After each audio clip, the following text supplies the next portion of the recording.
1950 से 1990 के दशक के दौरान अमेरिका और सोवियत संघ के बीच शीत युद्ध चल रहा था। दोनों ही देश वैचारिक और भौगोलिक स्तर पर अपना विस्तार करने के लिए एड़ी चोटी का जोर लगा रहे थे। इसी कड़ी में 1979 में सोवियत संघ ने अफगानिस्तान पर हमला कर दिया। अफगानिस्तान में सोवियत का प्रभुत्व अमेरिका से बर्दाश्त नहीं हुआ। इसे देखते हुए उसने ओसामा बिन लादेन का सहारा लिया और उसे अफगानिस्तान में भेजा, जहां उसने स्थानीय लोगों को सोवियत संघ के खिलाफ लड़ने के लिए तैयार किया। इसी दौरान अफगान मुजाहिदीन का गठन हुआ, जिसका एकमात्र लक्ष्य सोवियत सेना को अपने देश से बाहर खदेड़ना था। अमेरिका और पाकिस्तान भारी मात्रा में महंगे से महंगे सैन्य उपकरण और आर्थिक सहयोग इन मुजाहिदीनों को पहुंचा रहे थे, जिसके बल पर अफगान मुजाहिदीन सोवियत सेना से लड़ रही थी। इस युद्ध में मुजाहिदीनों ने सोवियत सेना को भारी क्षति पहुंचाई। 10 साल के अंदर की इस लड़ाई में सोवियत सेना ने अपने 15,000 सैनिकों को खो दिया। इस कारण सोवियत संघ को मजबूत अफगानिस्तान को छोड़ना पड़ा। इसके बाद अहमद शाह मसूद के नेतृत्व में अफगान मुजाहिदीन ने अफगानिस्तान की राजधानी को घेर लिया। सैयद मोहम्मद नजीबुल्लाह के नेतृत्व में अफगानिस्तान में सरकार की स्थापना हुई। हालांकि इस दौरान देश में अस्थिरता का माहौल बना रहा। 1994 में अफगान मुजाहिदीन का ही एक अंग तालिबान देश में उभरा, जिसकी स्थापना मुल्ला मोहम्मद उमर ने की। 1994 में अफगानिस्तान के भीतर तालिबान एक शक्तिशाली आंदोलन बन गया था। इस दौरान पाकिस्तान ने तालिबान से जुड़े लोगों को भारी मात्रा में आर्थिक सहायता, सैन्य सहायता और हथियार मुहैया कराया, ताकि तालिबान के जरिए सेंट्रल एशिया से पाकिस्तान का व्यापार मार्ग खुलवाया जा सके।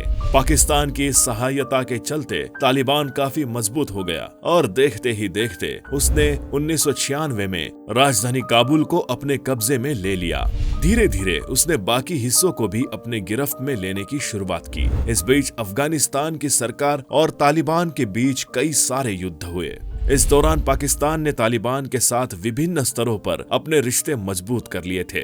उसने कई तालिबानी नेताओं को अपने यहाँ पर ट्रेनिंग दी। इसी बीच 1996 के आसपास ओसामा बिन लादेन दोबारा अफगानिस्तान में आता है, जहां उसका तालिबान के नेताओं ने पुरजोर ढंग से स्वागत किया। ओसामा बिन लादेन के मंसूबे कुछ और थे, जिसे पूरा करने के लिए उसने तालिबान के भीतर आतंकवादियों को भर्ती करने की शुरुआत की।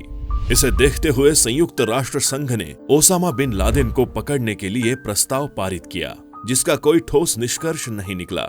कुछ समय बाद सऊदी अरब में अमेरिकी सेना के होने के मसलों को लेकर 2001 में ओसामा बिन लादेन ने अमेरिका के वर्ल्ड ट्रेड सेंटर और पेंटागन पर हवाई हमला कर दिया, जिसमें कई बेकसूर लोगों की जान गई। इस घटना के बाद अमेरिका हरकत में आया और उसने तालिबान से ओसामा बिन लादेन को सौंपने के लिए कहा।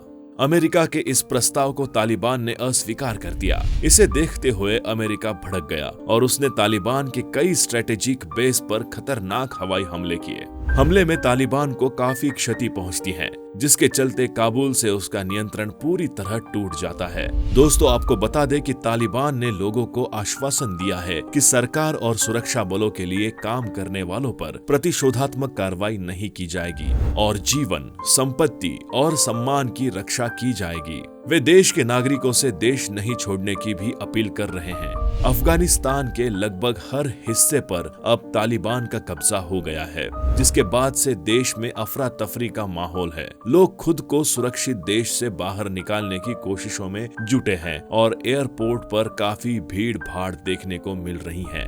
इस सब के बीच अफगानिस्तान की महिलाओं में तालिबानी कानूनों को लेकर काफी डर है।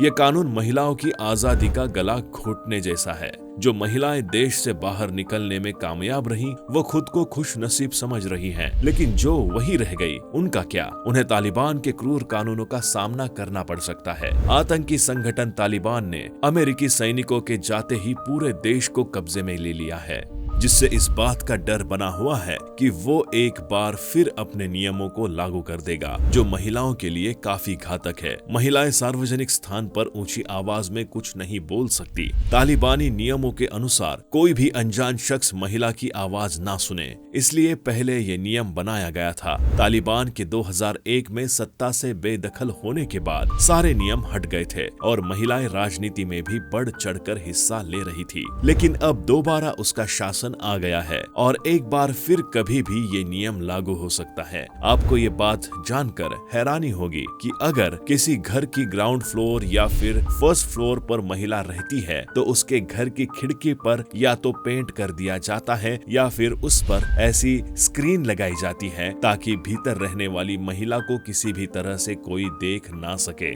तालिबानी नियमों के अनुसार महिलाओं के वीडियो बनाने, फोटोग्राफी करने या फिर उनकी तस्वीरों को अखबार, किताबों या घरों पर नहीं लगाया जा सकता। इसके अलावा पुरुष अपने फोन में भी अपनी पत्नी की तस्वीर नहीं रख सकते। इसे तालिबान अपने नियमों के खिलाफ मानता है। हाल ही में सरकार के पूरी तरह गिरने से पहले जिन इलाकों में तालिबान का कब्जा था, वहां उसने कुछ लोगों के फोन सिर्फ इसलिए तोड़ दिए क्योंकि उनमें महिलाओं की तस्वीरें थी। महिलाएं रेडियो या टेलीविजन में काम नहीं कर सकती, ना ही इनमें किसी तरह से अपनी प्रस्तुति दर्ज करा सकती है। इसके अलावा वो किसी सार्वजनिक सम्मेलन में शिरकत नहीं कर सकती। अन्य नियमों की बात करें तो महिलाएं साइकिल या मोटरसाइकिल नहीं चला सकती, बिना पुरुष साथी यानी महरम के टैक्सी में सफर नहीं कर सकती। तालिबान की सरकार बनते ही दोबारा ये नियम लागू हो सकते हैं, जिनसे महिलाएं काफी डरी हुई हैं। तो दोस्तों, अफगानिस्तान और तालिबान के इस मुद्दे पर आपका क्या कहना है, हमें कमेंट करके जरूर बताइए। और वीडियो अच्छी लगी हो तो वीडियो को लाइक, शेयर और हमारे चैनल को सब्सक्राइब जरूर कर लें।